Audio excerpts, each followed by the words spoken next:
membaca tentang lalat dan madu. Lalat dan madu. Kita bacakan ya. Kita baca bersama-sama ya. Coba kita lihat. Di suatu tempat tinggal sekelompok lalat-lalat. Setiap hari mereka memakan makanan sisa manusia yang sudah dibuang. Ada lalat yang setiap hari makan makanan sisa.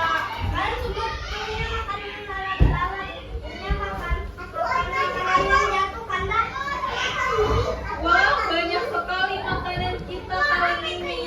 Ujar seekor lalat melihat. Yang mana?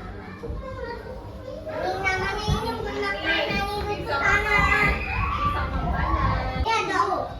Wah, banyak sekali makanan kita kali ini. Ujar seekor lalat melihat tumpukan sisa makanan. Ya, kata temannya. Ayo kita pesta, sahut lalat yang lain dengan gembira. Jadi lalatnya makan bersama teman-temannya. Kita buka lagi. Sementara lalat lain asik memakan makanan, terlihat salah satu lalat tidak ikut makan bersama. Ia hanya melihat dari kejauhan. Jadi dari banyaknya lalat yang makan, ada satu yang tidak mau makan. Kenapa ya?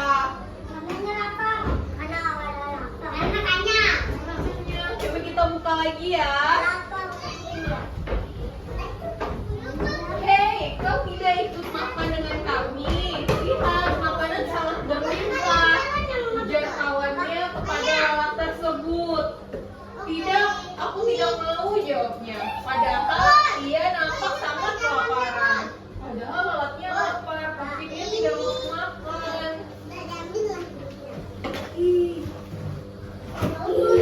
Tidakkah kalian bosan dengan makanan yang kita makan setiap hari? Tanya lalat tersebut. Tentu tidak. Memang mengapa? Jawab lalat lain. Semua itu hanyalah makanan sisa yang menjijikan. Jawab lalat tersebut itu. Memang kita bisa memakan makanan sisa, bukan? Sudahlah, syukuri saja. Jawab temannya sambil terus melahap makanan sisa. Kenapa? Iya, lalat biasa makan makanan yang sudah jatuh. Makanan sisa. Ya. Semut juga bisa. Kita lanjut ya. Ya. Coba kita lihat lagi. Lalat yang sombong tetap dengan pendiriannya. Lalu ia terbang ke dalam rumah seseorang untuk mencari makanan sambil terus mengeluh dalam hatinya. Jadi lalat yang sombong ini pergi ke rumah orang. Iya, tiba-tiba ia melihat setoples madu yang dibiarkan terbuka oleh pemiliknya. Aku lebih pantas memakan madu itu ketimbang makanan sisa itu, ujarnya kegirangan. Jadi lalatnya masuk ke rumah orang, terus melihat toples madu, terus kata lalatnya, aku lebih pantas makan itu. Lalatnya suka sampah kan, Bu? Iya, makanan sisa.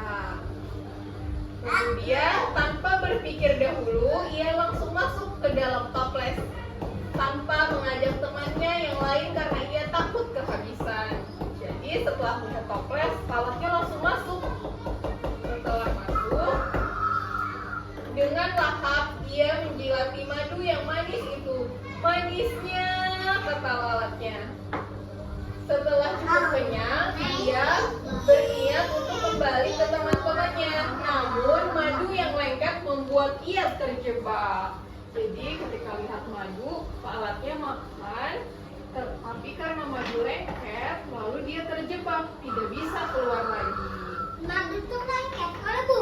Iya, betul. Ini lengket kok lengket. Iya, lengket. Ini sayapnya lengket. Benar, sayapnya lengket. Tolong, teriak. Dan ia pun menyesali perbuatannya yang tidak bersyukur.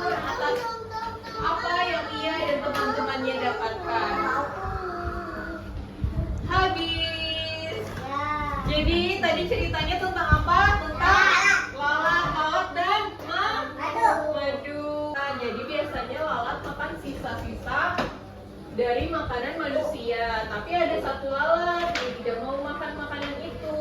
Dia pergi ke rumah Ada dan madu. melihat madu, kemudian makan madu. Ternyata madunya lengket Di sayapnya, Iya, di sayapnya dan tidak bisa ke luar. Baik, itu tadi cerita tentang lalat dan madu. Anak-anak suka tidak dengan ceritanya? Suka. Terima kasih ya sudah mendengarkan ibu. Iya,